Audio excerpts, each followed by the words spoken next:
Okay. So I just want to understand something because you have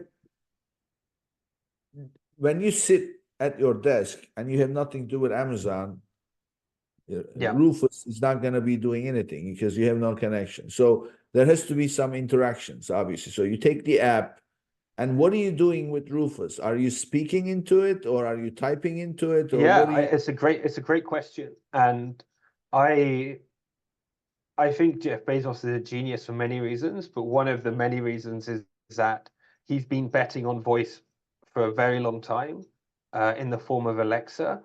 And I believe, I can't speak for Andy Jassy, but I know the vision of Jeff was that shopping is all going to be voice at some point. So I think voice search will become more prevalent on Amazon, I imagine. So I think, yeah, that's a very good one. But at the moment, in the pilots that they've rolled out, it's a bit like using ChatGPT. It's integrated into the search bar, but you can search for um, events. So let's say you're throwing a party and say, hey, like I'm throwing a party.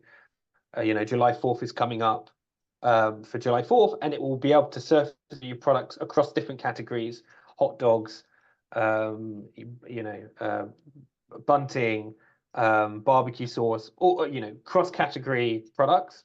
Number one. Number two, when you're on a specific product, you'll be able to ask it questions. So you've landed on your hot dog and you say, hey, is this vegan? What's the meat percentage? All of these kind of questions that you may have on a product. Rufus, in theory, is going to be intelligent enough to answer questions, product specific questions. So they bill it, as a AI shopping assistant. So it's like you're going in store and you're talking to a shop assistant about specific products. And they can also help you to kind of navigate the entire store and pair things in a better way. And so that's kind of how they bill it. Okay. So you can be speaking into Rufus, or you could be typing into Rufus Yes. your plans. So I'm gonna go away in a week, and Mhm. I'm going skiing, and I've never been there. So you just like some people sit and talk to Yes. ChatGPT, by typing. So you can be talking. Okay, so that's the input. So that's what I'm trying to do. What's the input? And therefore, how do we satisfy that input? That's where I'm coming from Yeah. in my So mind. so the So input, if yeah. so, Rufus is taking this in Yeah. and then matching it up to what sellers will provide as content, right? Yeah. That's where Cosmo comes in, right? So the output on Rufus, which is a very big difference compared to if you do a product search now, you're going to get 50 results on a page. You're going to get two lines of sponsored products, maybe a sponsored banner, and 50 results similar to your product. On Rufus, what you're going to get is five, maybe less, specific items that match your unique search. So rather than having what you may feel is a paralyzing amount of choice, you put in, I bought these headphones on Amazon, recently in the last few months. I put in headphones, so many headphones. It's impossible to, as a consumer, it's literally impossible to decipher which ones are right. I knew that I didn't want cheap ones, so I'm kind of like, oh, I'm going to buy something which is slightly more expensive, but do I know the seller isn't just hiking the price for no reason? It's extremely complicated to do, right?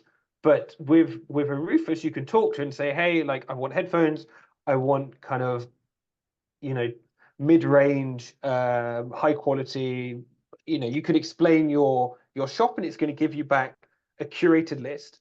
And where Cosmo comes in is it's going to be a curated list based, the Cosmo is kind of the brain behind the recommendation, and it's going to understand me as a shopper on Amazon. I've been shopping on Amazon for years. It's going to understand the price point I normally go for, which is probably like mid-range. I don't want a bargain. I want something more good quality. It's going to understand all these different factors. It probably has my age. Knows my location. It knows my gender. It knows all of this stuff. So it will give me headphones which it thinks are the matched best for me. And therefore, working backwards from that as a customer, what I need to put in a listing, if you're launching a headphones for 30-year-old men in in tech, you want to have a 30-year-old looking guy in tech on your kind of product listing. So you want to map that end user so it's very clear for Cosmo who your product serves.